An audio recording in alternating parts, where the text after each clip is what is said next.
13절에서 36절까지 말씀이에요. 로마서 11장 13절에서 36절입니다.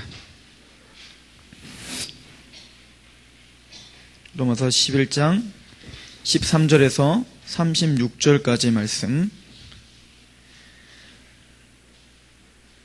길지만 이 시간에 우리 영혼의 무릎을 꿇고 겸손하게 하나님 말씀을 들으십시오. 내가 이방인인 너희에게 말하노라. 내가 이방인의 사도인 만큼 내 직분을 영광스럽게 여기노니 이는 곧 내 고륙을 아무쪼록 시기케 하여 저희 중에 얼마를 구원하려 함이라. 저희를 버리는 것이 세상의 화목이 되거든 그 받아들이는 것이 죽은 자 가운데서 사는 것이 아니면 무엇이리요. 제사는 처음 익은 곡식가루가 거룩한 즉 떡덩이도 그러하고 뿌리가 거룩한 즉 가지도 그러하니라. 또한 가지 얼마가 꺾여졌는데 돌 감람나무인 내가 그들 중에 접붙임이 되어 창 감람나무 뿌리에 진액을 함께 받은 자 되었은즉 그 가지들을 향하여 자긍하지 말라. 자긍할지라도 내가 뿌리를 보존하는 것이 아니요 뿌리가 너를 보존하는 것이니라. 그러면 내 말이 가진 것이 가지들이 꺾이운 것은 나로 접붙임을 받게 하려 함이라 하리니 옳도다. 저희는 믿지 아니함으로 꺾이우고 너는 믿음으로 섰느니라. 높은 마음을 품지 말고 도리어 두려워하라. 하나님이 원 가지들도 아끼지 아니하시던즉 너도 아끼지 아니하시리라. 그러므로 하나님의 인자와 어미를 보라. 넘어지는 자들에게는 어미가 있으니 너희가 만일 하나님의 인자에 거하면 그 인자가 너희에게 있으리라. 그렇지 않으면 너희도 찍힌 바 되리라. 저희도 믿지 아니하는 데 거하지 아니하면 접붙임을 얻으리니 이는 저희를 접붙이실 능력이 하나님께 있습니다. 내가 원 돌감람나무에서 찍힘을 받고 본성을 거스려 좋은 감람나무에 접붙임을 얻었은즉 원 가지인 이 사람들이야 얼마나 더 자기 감람나무에 접붙이심을 얻으리야. 형제들아, 너희가 스스로 지혜 있다함을 명키 위하여 이 비밀을 너희에게 모르기를 내가 원치 아니하노니 이 비밀은 이방인의 충만한 수가 들어오기까지 이스라엘의 더러는 완악하게 된 것이라. 그리하여 온 이스라엘이 구원을 얻으리라 기록된 바 구원자가 시온에서 오사 야곱에게서 경건치 아니하는 것을 돌이키시겠고 내가 저희 죄를 없이 할 때에 저희에게 이루어질 내 언약이 이것이라 함과 같으니라. 복음으로 하면 저희가 너희를 위하여 원수된 자요 택하심으로 하면 조상들을 인하여 사랑을 입은 자라. 하나님의 은사와 부르시면 후회하심이 없느니라. 너희가 전에 하나님께 순종치 아니하더니 이스라엘의 순종치 아니함으로 이제 긍휼을 입었는지라. 이와 같이 이 사람들이 순종치 아니하니 이는 너희에게 베푸시는 긍휼로 이제 저희도 긍휼을 얻게 하려 하심이니라. 하나님이 모든 사람을 순종치 아니하는 가운데 가두어 두심은 모든 사람에게 긍휼을 베풀려 하심이로라.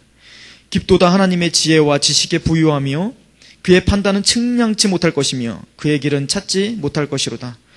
누가 주의 마음을 알았느뇨? 누가 그의 모사가 되었느뇨? 누가 주께 먼저 들여서 갚으심을 받겠느뇨? 이는 만물이 주께서 나오고 주로 말미암고 주에게로 돌아감이라. 영광이 그에게 세세에 있으리로다. 아멘. 아멘.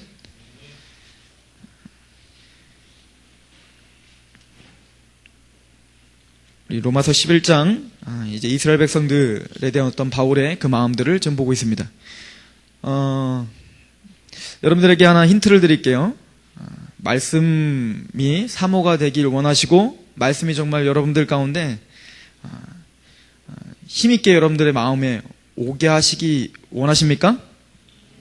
예배가 예배다지시기 원합니까? 그러면 오늘 들을 본문을 한번 읽고 오셔야 됩니다. 읽고 오시지 않으면 그냥 흘러가는 어떤 물론 그 중에서도 하나님이 여러분들에게 주시는 메시지가 있겠지만 읽고 오시지 않으면 하나님 그 말씀에 집중하기가 굉장히 어려운 것 같습니다. 예를 들어서 여러분들이 로마서를 적어도 11장 한 장을 읽고 이 자리에 참여했다면 굉장히 궁금한 마음들이 많이 있으셨을 거예요. 11장을 읽어보면 너무너무 어려운 이야기들이 너무 많고 읽다 보면 답답한 마음이 너무나 많습니다. 그런 마음 가운데 이곳에 오셔서 말씀 한마디 한마디 강론을 하고 강해설교입니다. 강해설교는 어떤 주제를 여러분들에게 주입시키려는 것이 아니라 이 성경이 있는 그 흐름을 그대로 바울과 함께 같이 가는 거예요. 그러기 위해서는 여러분들이 바울이 무슨 말을 했는지 먼저 인식하고 이곳에 오시면 궁금해하실 거예요. 도대체 이 말이 무슨 뜻일까? 원감람나무와 돌감람나무 이게 무슨 얘기일까? 그런 것들을 궁금해하시고 그럴 때 이곳에서 같이 강론하시면서 여러분들이 그 말씀이 여러분들 안에 깨달아지는 역사가 있을 줄로 믿습니다. 그래서 여러분들이 다음 주부터 이제부터 사실은 11장까지 딱 나누면 11장과 12장에서 나눠지는 것 같은데 11장까지 이제 하나님의 은혜와 그 긍휼과 오늘까지 드려지는 말씀을 제대로 여러분들이 인식하고 또 여러분들 안에 말씀으로 잘 정리를 해놓으셔야 다음 주부터 시작되는 이제 그리스도의 삶에 대해서 이야기를 합니다. 그러므로 이제는 너희는 거룩한 산제사가 산제사로 하나님께 드리라 이렇게 이야기가 시작됩니다. 즉 우리가 그렇다면 어떻게 하나님 앞에 산제사로 드리는 것인가? 그 산제사로 드릴 수 있는 원동력이 무엇인가? 이것은 이미 오늘까지 한 11장까지 해서 하나님의 은혜와 그 긍휼을 충분히 여러분들이 만끽하셔야 그 다음부터는 거룩한 산제사로 드리라 이게 되는 것입니다. 만약에 11장까지의 그 이해가 없고 하나님의 은혜와 하나님의 긍휼을 제대로 알지 못하는 상태에서 우리가 거룩한 산제사로 드리라 하면 율법적인 시각 가운데 너무나 힘든 삶을 살 수밖에 없는 것입니다. 성경은 계속적으로 우리에게 이야기합니다. 하나님을 나의 뜻에 하나님을 맞추는 것이 아니라 하나님의 뜻에 나를 맞추어가는 것이 신앙생활이라고 말을 하고 그게 믿음이라고 말을 합니다. 근데 우리는 믿음을 너무 오해하고 있었지요. 내가 뭔가 하고 싶고 내가 뭔가 가고 싶은 곳을 가기 위해서 하나님 앞에 믿음이라고 하는 어떤 방법을 통해서 하나님의 뜻을 나에게 관철시키고 하나님의 뜻을 나에게 땡겨서 즉 나의 뜻을 하나님 앞에 올려드려서 하나님이 나에게 맞춰주기를 원하는 것을 믿음이라고 착각했다는 얘기입니다. 근데 로마서에서 사도 바울이 말하는 믿음은 그런 믿음이 아닙니다. 우리가 정말로 이제 정직하게 신앙생활을 하고 정직하게 말씀을 통해서 삶을 변화시키기 위해선 지금까지 했던 11장까지 했던 하나님의 은혜와 긍휼을 다시금 점검하셔야 됩니다. 오늘 그런 귀한 시간이 됐으면 좋겠습니다. 오늘 로마서 11장 13절부터 시작할 때에 특별히 11장부터는 이스라엘 백성들에 대한 사도 바울의 어떤 그 애틋한 마음과 또 하나님이 이스라엘 백성들을 지금까지 이끌어오셨던 그 역사적인 어떤 그 순서와 그 순리들을 사도 바울은 영적인 시각, 믿음의 시각으로 그것들을 해석하고 있습니다. 그래서 우리가 저번 주에 본 것처럼 11장 1절에 그러므로 내가 말하노니 하나님이 자기 백성을 버리셨느냐? 그럴 수 없다 이렇게 이야기합니다. 왜요? 이스라엘 백성들은 하나님의 말씀을 복음을 듣고 자꾸 그것들 거부하고 하나님을 배척하고 더 나아가서 뭡니까? 예수 그리스도를 죽이기까지 한 민족입니다. 이스라엘 백성들은 하나님의 말씀을 맡은 자였습니다. 하나님의 율법을 먼저 맡은 자였고 여호와 하나님을 먼저 알았던 자들이었습니다. 그런데 하나님을 먼저 알았던 자들이 감히 할 수 없는 짓을 그들 스스로가 했습니다. 즉 그분의 하나님의 아들 대신 즉 그 하나님이 이 땅에 오셨는데 그분을 어떻게 하셨습니까? 죽이기까지 했습니다. 사도 바울은 이걸 생각할 때마다 너무너무 기가 막혔을 것입니다. 이걸 생각할 때마다 너무너무 화가 났을 것입니다. 그리고 사도 바울은 이런 심장을 끌어안고 유대인들에게도 나아갔을 것입니다. 그런데도 뭡니까? 복음을 받아들이지 않는 그 유대인들의 강팍함을 보면서 너무너무 마음이 아팠을 것입니다. 오늘 로마서 11장 13절은 이렇게 이야기합니다. 내가 이방인인 너희에게 말하노라. 이제는 이스라엘 백성들이 이런 상황 가운데 온 것 모두가 다 하나님의 주권 가운데 있는 하나의 하나님의 섭리 가운데 들어있는 것이니라. 놀랄 필요 없다. 이렇게 사도 바울은 스스로 깨닫고 있습니다. 그러면서 이제는 이방인에게 눈을 돌립니다. 자, 이스라엘 백성들은 하나님의 말씀을 맡은 자로서 하나님을 이렇게 철저하게 거역한 자들이 되었는데 그렇다면 너희들은 어떠하냐? 그러면서 이방인들은 즉 우리들에게 권고하는 말씀입니다. 내가 이방인이 너에게 말하노라. 내가 이방인이 사도인 만큼 내 직분을 영광스럽게 여긴다. 나는 이스라엘 백성들이 지금 복음을 받아들이지 않는 거에 있어서는 너무나 기가 막히지만 그럼에도 불구하고 나는 이방인의 사도로서 이방인에게 내가 복음을 전하는 거에 있어서는 너무너무 하나님께 이 직분을 영광스럽게 여기노라. 사도 바울은요, 자기의 감정과 자기의 상황과 상관없이 하나님이 나에게 맡겨주신 그 사명 가운데 불탔던 사람인 것 같습니다. 14절은 이렇게 이야기합니다. 이는 혹 내 고륙을 아무쪼록 시기하게 하여 그들 중에 얼마를 구원하려 함이라. 우리 저번 주에 남은 자에 대해서 말했습니다. 사도 바울이 지금은 복음을 전하는 혼자 복음을 전하는 것 같으나 하나님은 사도 바울은 그걸 깨닫고 있었죠. 이스라엘 백성, 그 당시 육적 이스라엘 백성들도 하나님을 제대로 믿고 하나님 앞에 헌신하고 있는 크리스천들이 있었습니까? 없었습니까? 있었어요. 당시에 예루살렘이 기둥과 같이 역사를 같이 했고 복음을 순교자의 자리까지 갔었던 사람들 거의 다 유대인들이었습니다. 이방인들이 아니었어요. 사도들은 모두가 다 유대인들이었습니다. 그런 것처럼 유대인들을 하나님은 다 버린 것이 아니니라. 그러면서 바울은 그걸 생각한 것입니다. 이스라엘의 역사를 한번 돌아보자 이겁니다. 이스라엘의 역사 가운데 하나님을 배역하고 하나님을 배반하고 하나님께 원망하는 일은 오늘날만 있었던 일은 아니다. 놀랄 필요 없다. 이렇게 이야기하는 거예요. 로마에 있는 교회들아, 유대인들이 너희들을 핍박하고 유대인들 가운데 지금 하나님을 배역하는 일은 어제 오늘 이야기가 아니다. 이 얘기예요. 하나님의 말씀을 맡은 자로서 하나님의 이끄심이 있는 그 순간에도 계속적으로 이스라엘은 하나님을 배역했고 하나님께 원망했던 자들이었다. 그리고는 한 시기를 설명을 하는데 그게 엘리야 시기였죠. 엘리야 때를 한번 돌아보자. 사도 바울은 그렇게 이야기합니다. 엘리야 때 아합 왕이 바알 숭배를 국가적으로 철저하게 하고 있을 때 여호와의 숭배를 여호와 신앙을 잃어버리고 있을 그때에 엘리야는 여호와 신앙으로 다시 한번 돌이키자라고 했지만 이스라엘 백성들은 전혀 움직이지 않았습니다. 이스라엘 백성들에게 선포할 뿐만 아니라 하나님의 엄청난 기적과 하나님의 엄청난 능력으로 바알 신이 눈앞에서 무너지는 걸 봤지만 지금 당장 아합 왕의 그 기세에 눌려서 이스라엘 백성들은 회개하지 않았습니다. 엘리야는 너무너무 기가 막혔죠. 하나님, 나 혼자 득심하였습니다. 모든 이스라엘 백성들은 다 하나님을 떠났습니다. 그러나 나 혼자 득심하였습니다. 나 혼자 여호와 하나님을 섬기고 있습니다. 그때 하나님께서 뭐라고 했다는 것입니까? 아니다. 먼저 엘리야를 위로하죠. 그죠? 위로합니다. 그리고 말합니다. 아니다. 나는 이미 남은 자 7천, 바알에게 무릎 꿇지 않은 7천을 남겨놓았다. 그리고 예후와 엘리사를 남겨놨다. 가서 기름 부어라. 이해가십니까? 하나님의 역사는 한 번도 실패한 적이 없다는 것입니다. 이스라엘 백성들이 그런 반역과 배역함의 그 어떤 시대적 흐름 가운데에서도 하나님은 항상 남은 자를 남겨놓으셨다는 것입니다. 그 남은 자를 통해서 하나님의 뜻과 하나님의 역사는 계속적으로 이루어져 가고 있다는 것입니다. 지금 유대인들이 1세기 초대교회 때 하나님을, 특별히 예수 그리스도를 죽이기까지 한 그 이스라엘 백성들의 그 모든 악함을 볼 때에는 이제는 땅을 칠 정도죠. 이스라엘 백성들에게는 도대체가 희망이 없는 것처럼 보입니다. 그러나 사도 바울은 뭘 지금 발견했다는 것입니까? 아니다 이거야. 그래도 하나님은 남은 자를 남겨 놓았다는 것입니다. 그 남은 자의 역사는 오늘날도 이어집니다. 누가 남은 자입니까? 저번 주에 봤던 것처럼 은혜로 예수 그리스도를 깨달은 저와 여러분들이 남은 자인 줄 믿으시기 바랍니다. 기독교의 역사 속에서도 남은 자가 계속적으로 이 복음을 유지하고 많은 이단자들이 나왔고 많은 핍박자들이 나왔지만 끝까지 이 복음을 유지하고 예수 그리스도를 전파했던 남은 자들이 있었기에 오늘날 한국 땅에 여러분들에게 복음이 전파되는 줄 믿으시기 바랍니다. 어떤 상황 속에서도 하나님의 주권과 하나님의 뜻은 반드시 이루어진다고 지금 오늘 사도 바울은 우리에게 메시지를 주고 있습니다. 14절 말씀, 15절 말씀은 이렇게 말합니다. 11장 15절, 그들을 버리신 것이 세상의 화목이 되거든 그 받아들이는 것이 죽은 자 가운데서 살아난 것이 아니면 무엇이리요. 자 보세요. 14절에 이는 혹 내 고륙을 아무쪼록 시기하게 하여 그들 중에 얼마를 구원하려 함이라. 이게 무슨 얘기죠?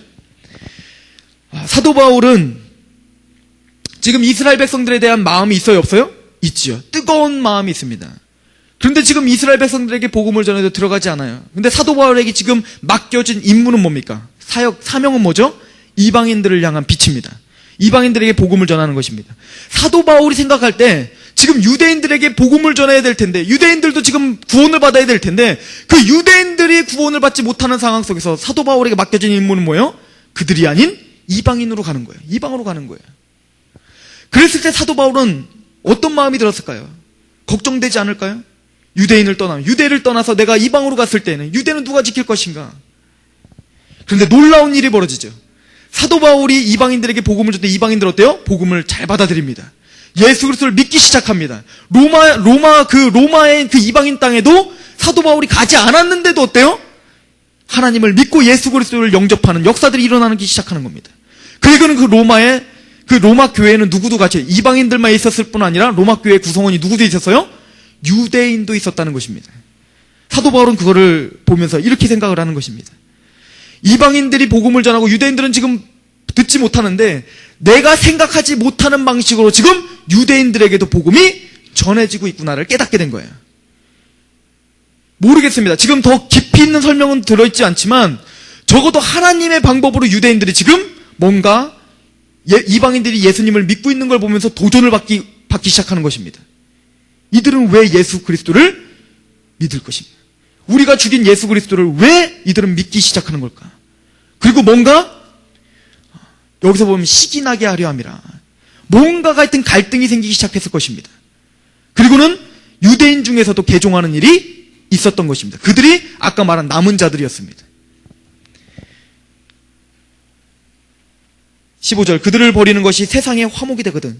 이 무슨 얘기입니까? 그들을 내가 잠깐 내려놓고 이방인에게 가는 것이 세상, 즉 이방인들에게 뭐가 됐어요? 화목이 됐죠. 무슨 얘기입니까? 이스라엘 백성들을 잠깐 내려놓고 내가 하나님의 사명 가운데 붙들려서 이방인에게 갔어요. 그런데 그것이 뭐가 됐습니까? 이방인들에게는 뭐가 됐어요? 화목이 됐어요. 이스라엘 백성들이 완악하여져서 초대교회 때부터 이스라엘 백성들이 완악하여져서 초대교회를 어떻게 박살내기 시작했죠. 막 핍박하기 시작했죠. 그때 이스라엘은 그 예루살렘에 모여 있었던 그 유대인들은 어떻게 했습니까? 흩어지면서 이방인들에게 복음을 전하는 역사가 일어나기 시작했습니다. 즉 이스라엘 백성들의 그 완악한 그 마음, 그 악한 마음이 어떻게 됐습니까? 이방인에게 복음이 들어가는 통로 역할을 하게 된 것입니다. 그렇다고 유대인들이 잘났다, 유대인들이 죄가 없다는 얘기 아니에요. 하나님은 합력하여 선을 이루신다는 것뿐입니다. 하나님은 하나님의 뜻을 인간의 완악함으로 말미암아 무너뜨리는 그런 연약한 뜻이 아니라는 얘기입니다. 아무리 유대인들이 악할지라도 그 악함을 어떻게 하신다는 거예요? 선으로 바꾸시는 능력이 하나님에게 있다는 것입니다. 이런 역사를 하거든 하물며 그 받아들이는 것이 죽은 자들 가운데서 살아나는 것이 아니면 무엇이에요? 무슨 얘기입니까? 이스라엘 백성들이 그 완악함을 통해서 누가 지금 구원을 받고 있어요? 이방인들, 세상에 화목이 되거든, 하나님과 화목되거든. 하물며 유대인들이 그렇다면 예수님을 제대로 받아들인다면 그들이 살아나는 것은 얼마나 명백하겠느냐 이거예요.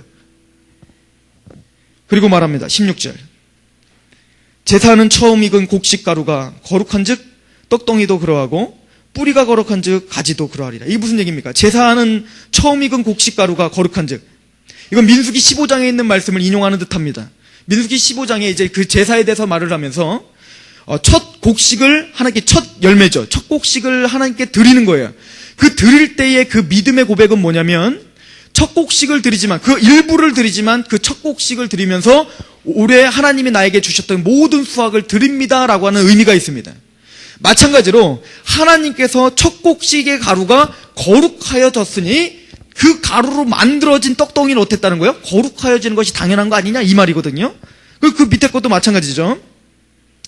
뿌리가 거룩하니 뭐도 거룩하다? 가지도 거룩한 거 아니냐 이거예요. 그러면 뿌리와 그 곡식들이 무엇입니까? 바로 믿음의 선조들을 말하는 거예요. 이스라엘 백성들은 지금 완악한 것 같이 보이고 하나님에게 꼭 버림받은 것 같이 보이는데 그 이스라엘 백성들의 뿌리가 누굽니까? 어떤 것, 누구로부터 시작했습니까? 바로 아브라함입니다. 이삭입니다. 야곱입니다. 그 전에는 노아입니다. 아벨입니다. 즉 거룩하신 뿌리가 있어요. 그들은 하나님의 약속을 믿고 의롭다 칭함을 받고 하나님과 교제했던 하나님의 친구들이었습니다. 맞습니까? 그런 처음 시작, 이스라엘의 처음 건국의 시작이 바로 그런 뿌리, 거룩한 선지자, 믿음의 선진들이 시작했는데 그들로부터 시작됐던 그 이스라엘 백성들의 얼마나 더 거룩하겠느냐 이거야. 이 얘기는 무슨 얘기죠? 하나님이 한번 시작하신 그 이스라엘 백성들의 역사의 시작을 중간에 멈추지 않는다는 얘기예요. 반드시 열매를 맺게 될 것이다. 그러면서 자꾸 이스라엘 백성들에 대한 강한 애착을 갖고 있는 거예요. 하나님의 역사는 실수하지 않으실 것이다. 우리 11장 28절 한번 보십시다. 11장 28절. 그래서 이렇게 결론을 내리는 거예요. 28절 시작. 복음으로 하면 그들이 너희로 말미암아 원수된 자요, 택하심으로 하면 조상들로 말미암아 사랑을 입은 자다. 지금 육적인 이스라엘 백성들의 상황이 그렇다는 거예요. 첫 번째는 복음으로 하면, 예수 그리스도로 하면 지금 어때요? 원수죠. 예수 그리스도를 믿는 이방인, 예수 그리스도를 믿는 것을, 또 예수님을 배역하고 배반하고 반역하고 있는 원수들입니다. 그런데 또 조상으로 하면 뭐예요? 사랑을 입은 자예요. 조상들이 시작한 그 말씀을 맡은 자로서 율법을 갖고 있고 하나님의 뜻과 하나님을 먼저 아는 자로서 조상들로 하면 뭡니까? 사랑을 받은 자다. 사도 바울에게는 이 마음이 있습니다. 29절 시작. 하나님의 은사와 부르심에는 후회하심이 없느니라. 하나님이 한 번 이스라엘 백성을 택하시고는 그렇게 쉽게 버리시지 않는다는 것입니다. 하나님이 이렇게 거룩하게 시작하셨던 이스라엘을 이렇게 순간 버리거나 없애거나 이스라엘 백성들을 잊어버리진 않을 것이다. 이렇게 이야기하고 있습니다. 그러므로 이 이스라엘 백성들의 그 역사는 구약과 신약에서 끝난 것이 아니라 하나님 편에서 육적 이스라엘 백성들의 역사는 아직도 이루어지고 있는 것일 것입니다. 그리고는 이렇게 말합니다. 25절 시작. 형제들아 너희가 스스로 지혜 있다 하면서 이 신비한을 너희가 모르기를 내가 원치 아니하노니 이 신비는 이스라엘에 충만한 수가 들어오기까지 이스라엘의 더러는 우둔하게 된 것이라. 그렇다면 하나님이 이스라엘 백성들을 왜 지금 완악하게 만들어 놓은 것인가? 무엇 때문에 그렇다는 거예요? 너희들 때문에 그랬다 이렇게 말합니다. 이방인의 충만한 수가 들어오기까지 하나님은 그들을 잠깐 보류해 놓고 있는 것이지 하나님이 이스라엘 백성들을 아예 버린 것이 아니니라 이거예요. 즉 이 얘기는 무슨 얘기입니까? 여러분들이 우리가 믿고 있는 하나님, 우리가 지금 섬기고 있는 하나님이 바로 이런 하나님이라고 사도 바울은 소개시켜주고 있습니다. 이스라엘의 역사를 들어서 그 역사 가운데 역사하시는 하나님, 그 하나님 바로 이런 분이래요. 한번 부르신, 거기는 후회하심이 없으신 분입니다. 한번 여러분들을 택하시고는 하나님은 여러분들을 함부로 버리시는 분이 아니라는 것입니다.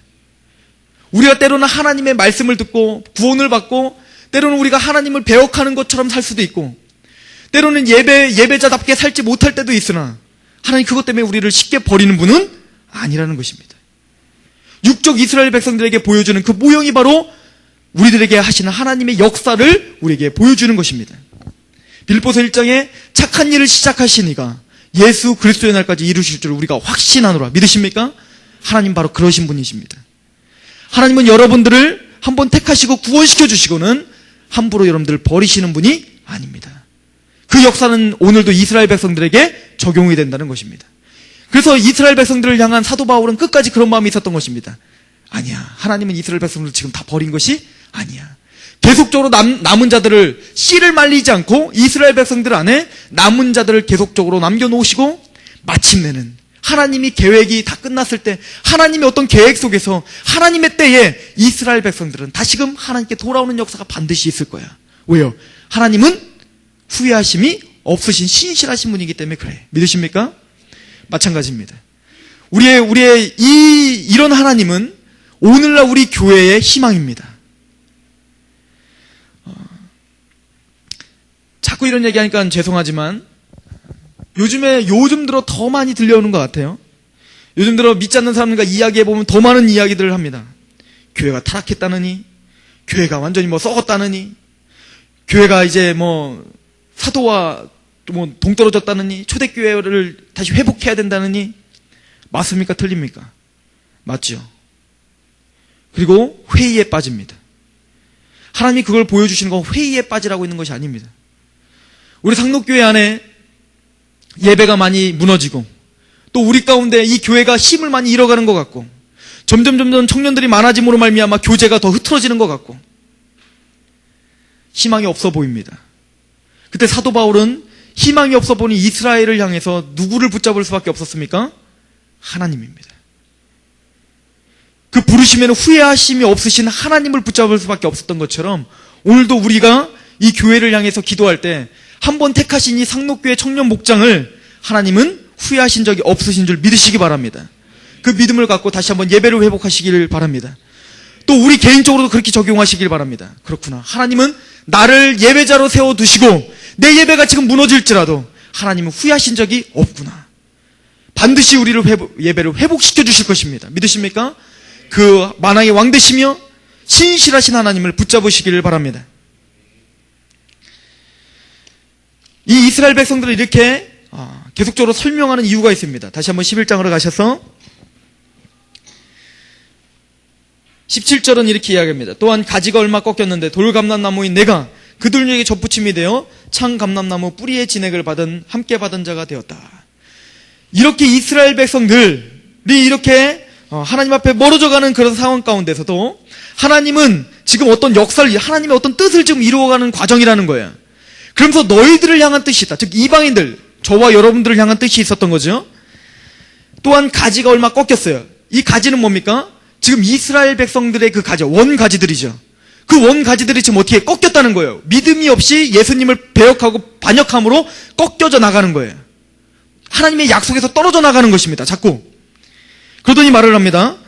근데 그 자리에 돌감람나무인 내가, 이방인이죠.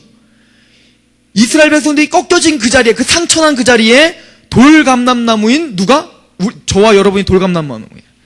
우린 율법이 없었던 자리고, 율법에는 외인이었잖아요. 약속에는 외인이었잖아요.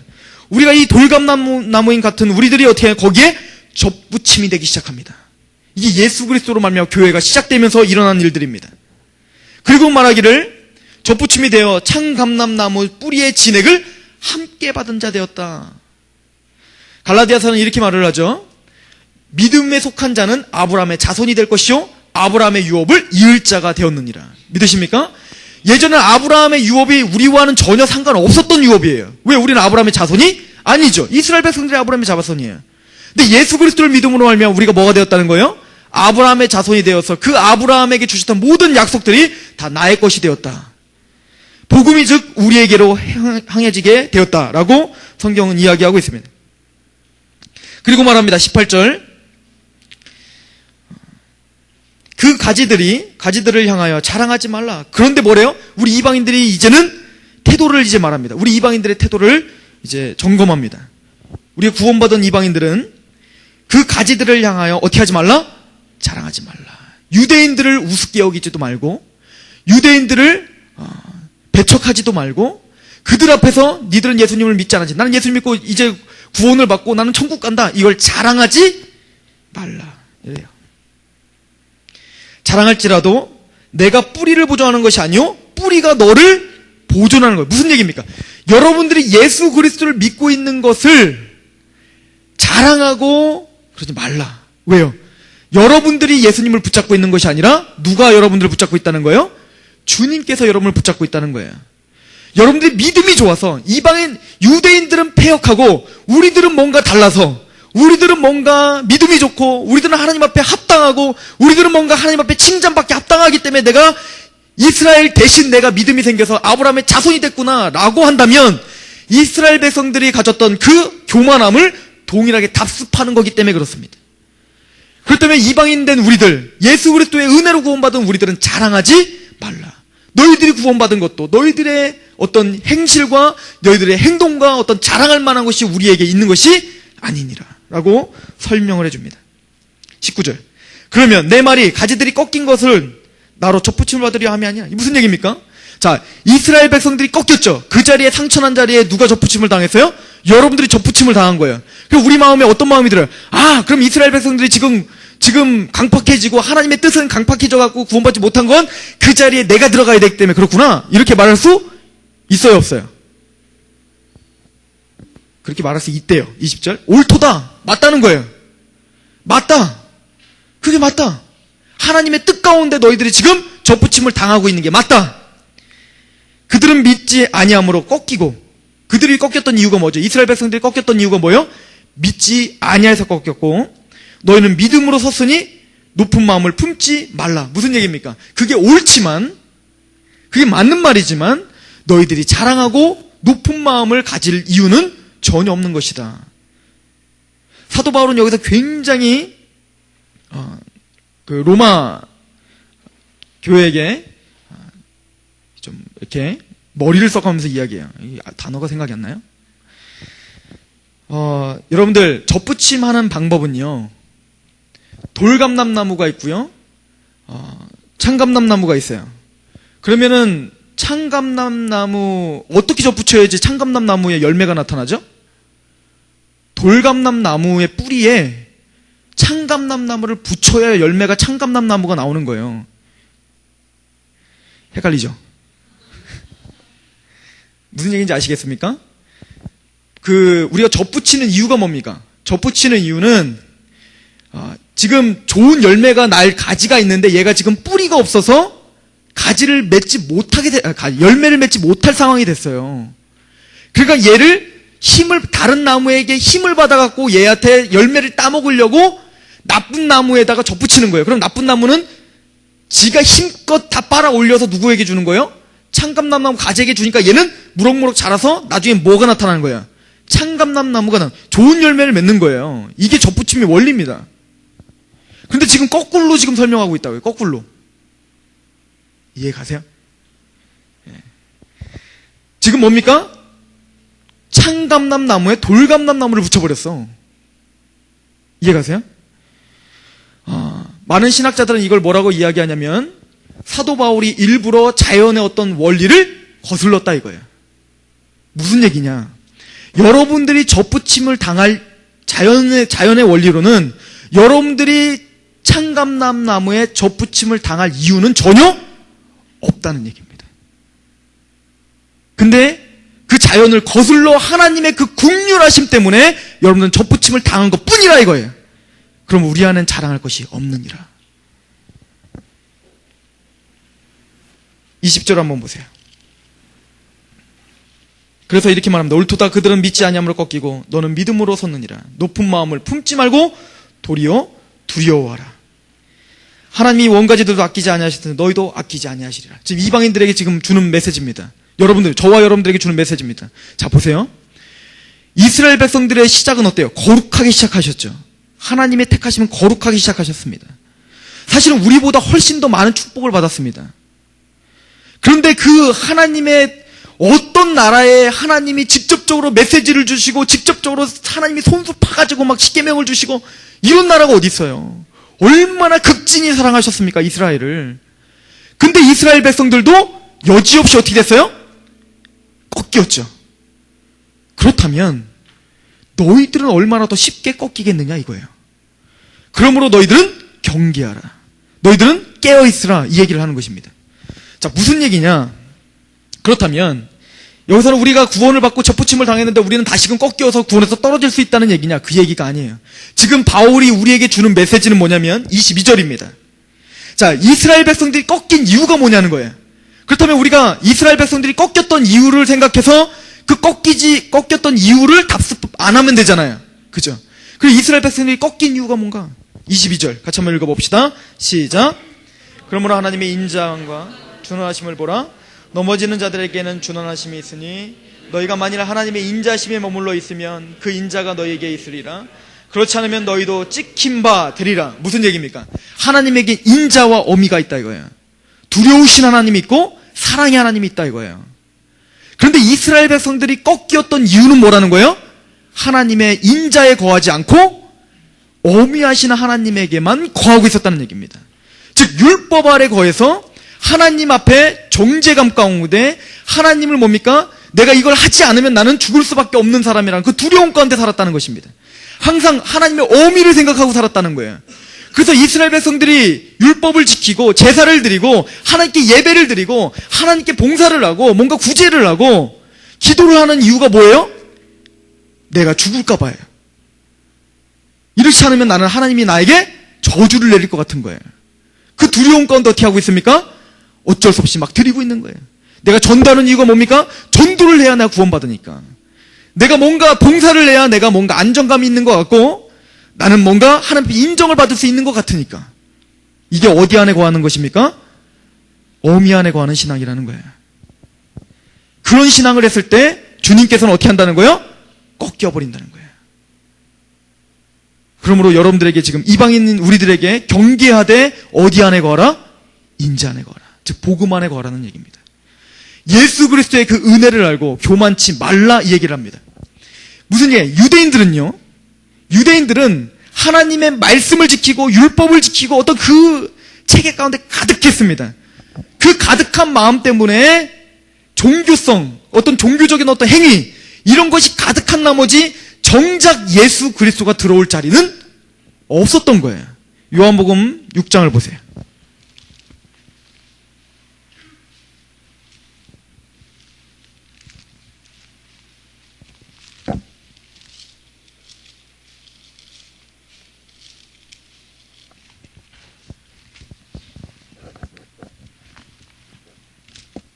요한복음 6장 37절에 40절입니다. 제가 읽습니다. 아버지께서 내게 주시는 자는 다 내게로 올 것이요 내가 오는 자는 내가 결코 내어쫓지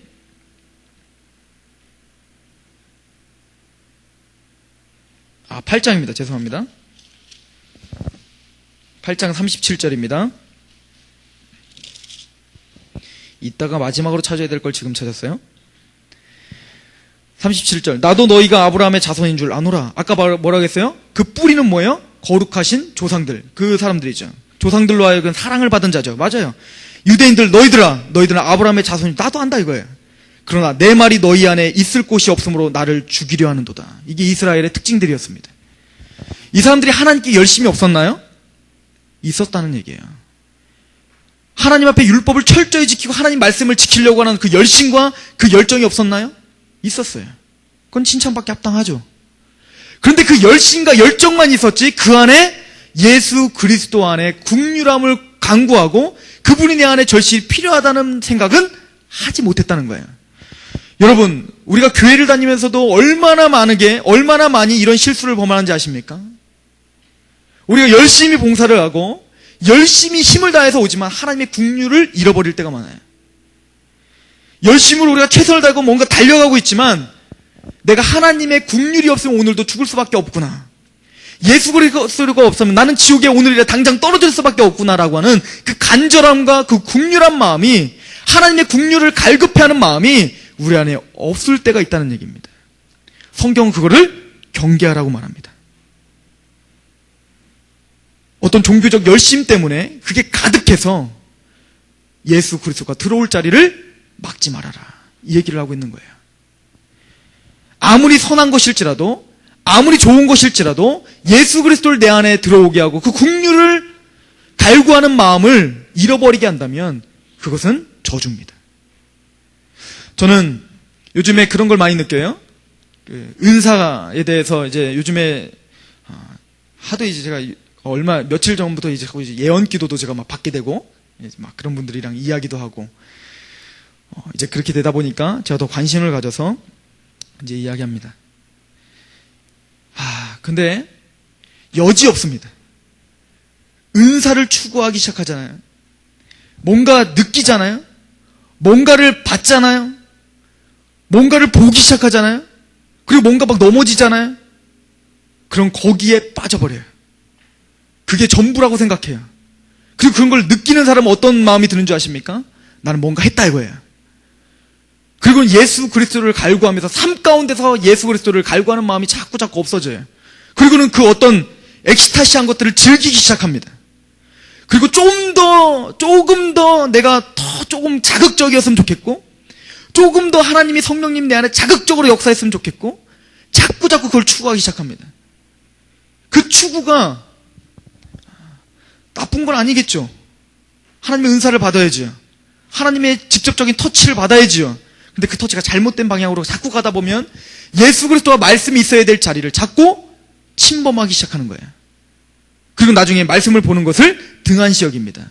예언 기도를 하시는 분들, 예언 기도를 받으시러 가는 분들이 저는 예언 기도를 거부하진 않습니다. 예언 기도가 하나님의 역사가 아니라고 저는 말하지 않습니다. 물론 우리 보수신학에서는 예언 기도는 끝쳤다라고 얘기하지만 저는 그렇게 생각하지는 않습니다. 왜냐하면 사도시대에도 아가보라고 하는 예언자가 선지자가 있었어요. 그러나 사도 바울은 그 예언자의 말에 자기의 인생을 좌지우지하지 않았습니다.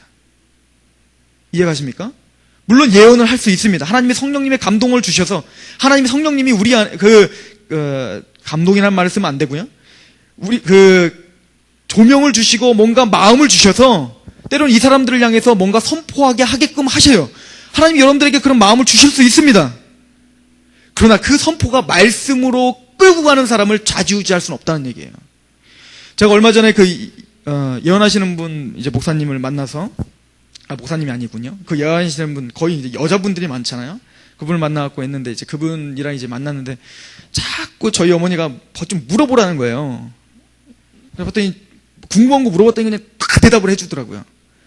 봤더니 그랬더니 성령님이 이게 바로 말한대요. 이렇게 딱 말씀을 하신대요.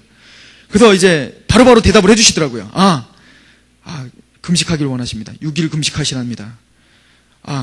걱정 마세요. 지금 힘드시지만 하나님이 하나님께로 다시 돌아오신다면 다시금 사업을 번창시켜 주신답니다. 뭐 그런 메시지를 딱 아주 그냥 딱딱 그냥 바로 그냥 말하기도 전에 그분은요 전화를 해요. 전화를 딱 하면 전화를 하고 여보세요. 그러면 무슨 일이 있군요. 이런 일이 있군요. 라고 바로 맞춰버려요. 깜짝 놀란 거죠. 저희 어머니도 깜짝 놀란 거예요. 그러더니 바로 짐을 싸갖고 서울로 오시더라고요. 그래서 그분을 저도 만난 겁니다. 근데 그분은 굉장히 겸손하시더라고요. 그래서 제가 겸손하시다. 그리고 좀 이렇게 좀 어떤 느낌인지 아시겠죠? 너 해! 막 이렇게 하지 않고 정말 겸손하셔서 편안하게 말은 같이 할 수 있었는데 저한테 이제 자꾸 물어보라는 거예요. 뭘 물어봐야 될까? 물어볼 게 없어. 뭘 물어보지? 그래서 이제 정적이 흐른 거예요. 뭘 말해야 될지 모르니까, 뭘 물어봐야 될지 모르니까. 여러분, 제가 하고 싶은 얘기는 뭔지 아십니까? 말씀에 이끌려 사는 삶을 감당하지 못하는 거예요. 자, 보세요. 사도 바울이 예루살렘으로 가려고 합니다.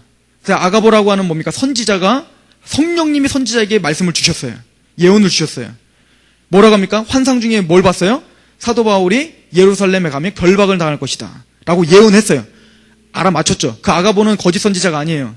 그 사람은 예루살렘의 가뭄을 예언하고 맞췄던 사람이었습니다. 사도 바울도 그거에 대해서 뭐라고 하진 않았습니다.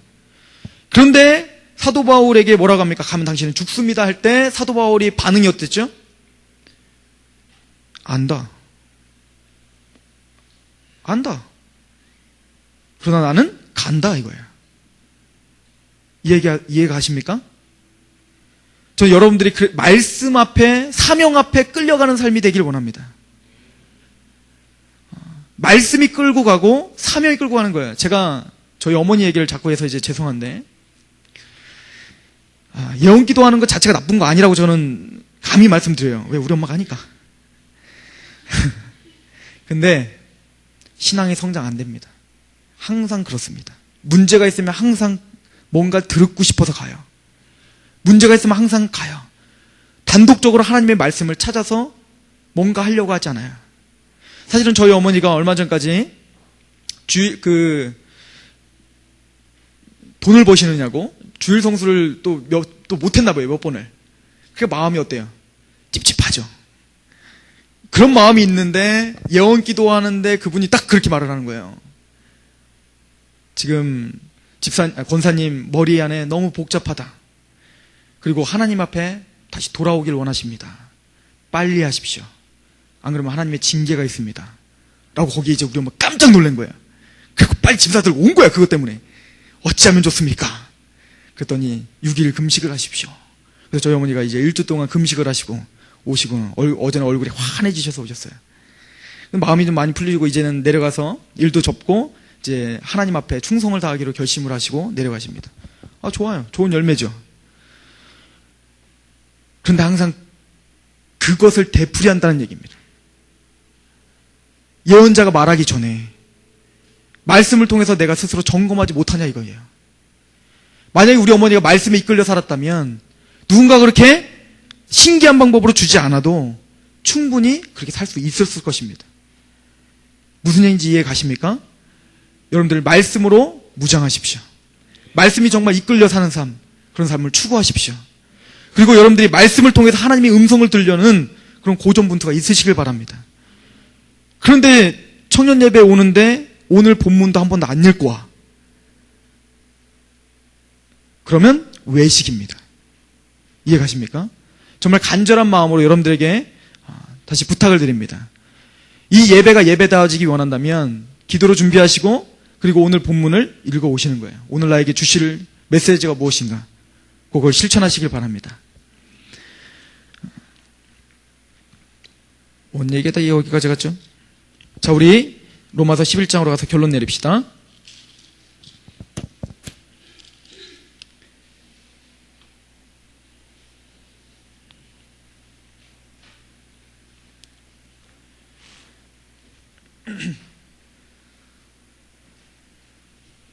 (12장 23절) 보십시다. 그들도 믿지 아니하는데 머무르지 아니하면 접붙임을 받으리니 이는 그들을 접붙이실 능력이 누구에게 있습니까? 하나님께 있습니다. 내가 원 돌감람나무에서 찍힘을 받고 본성을 거스려 좋은 감람나무에 접붙임을 받았으니. 자, 아까 자연적인 원리에서는 그렇게 접붙이는 게 아니라고 했죠. 근데 그 자연적인 원리를 거슬러서 지금 접붙이셨죠. 하나님의 은혜인 거예요. 그래서 이렇게 설명하는 겁니다. 우리가 접붙임을 당한 것은 뭡니까? 본성을 거슬러서 접붙임을 당했다는 거예요. 우리의 본성 그대로 냅두면 어떻게 할까요? 하나님을 절대 찾을 수도 없으며 예수 그리스도를 영접할 수도 없는 게 우리의 현실이었어요. 그러므로 우리는 하나님 앞에 자랑할 것이 없는 이라예요. 그죠? 그리고 말합니다. 결론을 이렇게 내립니다. 자, 우리 33절부터 제가 읽습니다. 자, 우리 30절부터 한번 읽어볼까요? 시작. 너희가 전에는 하나님께 순종하지 아니하더니 이스라엘에 순종하지 아니함으로 이제 국류를 입은즉 이와 같이 이 사람들이 순종하지 아니하니 이는 너희에게 베푸시는 국률로 이제 그들도 국률을 얻게 하려 하심이라. 하나님이 모든 사람을 순종하지 아니하는 가운데 가두어 두심은 모든 사람에게 국률을 베풀려 하심이라. 자, 보세요. 이스라엘 백성들을 지금 그 지경으로 지금 하게 한 이유가 뭐라는 거예요? 지금 강팍하게 하고 뭔가 자꾸 그렇게 만들어버리는 이유가 뭐래요? 그들도 율법을 주시고 처음 시작 율법으로 구원받는 것이 아니라 그들 또한 뭡니까? 국률로 구원받는 것을 알게 하려 함이래요. 유대인이나 헬라인이나 이방인이나 모두가 다 뭡니까? 국률로 구원받는 거예요. 33절. 깊도다 하나님의 지혜와 지식의 풍성함이요 그의 판단은 헤아리지 못할 것이며 그의 길은 찾지 못할 것이라. 믿으십니까? 누가 주의 마음을 알았느냐? 누가 그의 모사가 되었느냐? 누가 주께 먼저 드려서 갚으심을 받겠느냐? 저는 이게 핵심인 것 같습니다. 누가 주께 먼저 드려가지고 갚으심을 받겠습니까? 그럴 자는 아무도 없습니다. 그래서 우리는 국률만을 의지할 뿐입니다. 이는 만물이 주에게서 나오고 주로 말미암고 주에게로 돌아감이라. 그에게 영광이 세세토록 있도다 할지어다. 아멘. 그래서 우리는 뭡니까? 하나님만 자랑하고 하나님만 간구할 수밖에 없게 되었다는 겁니다. 마지막으로 요한복음 6장 찾고 우리 결론 내렸으면 좋겠습니다. 요한복음 6장 37절.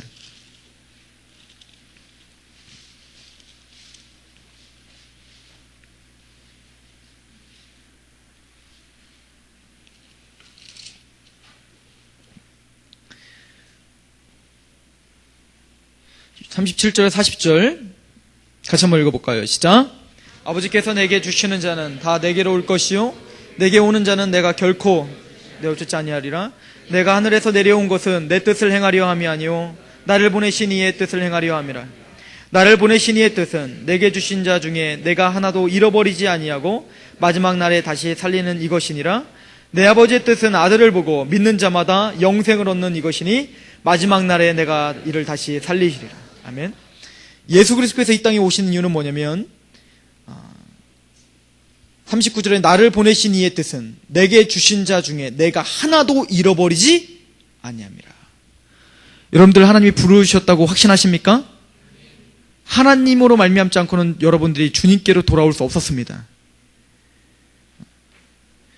그런데 주님께서 여러분들을 택해 주시고 여러분들을 국리로 여겨 주셔서 뭐라고 말합니까? 실수 없다 이거예요. 예수님은 실수하는 법이 없다는 것입니다.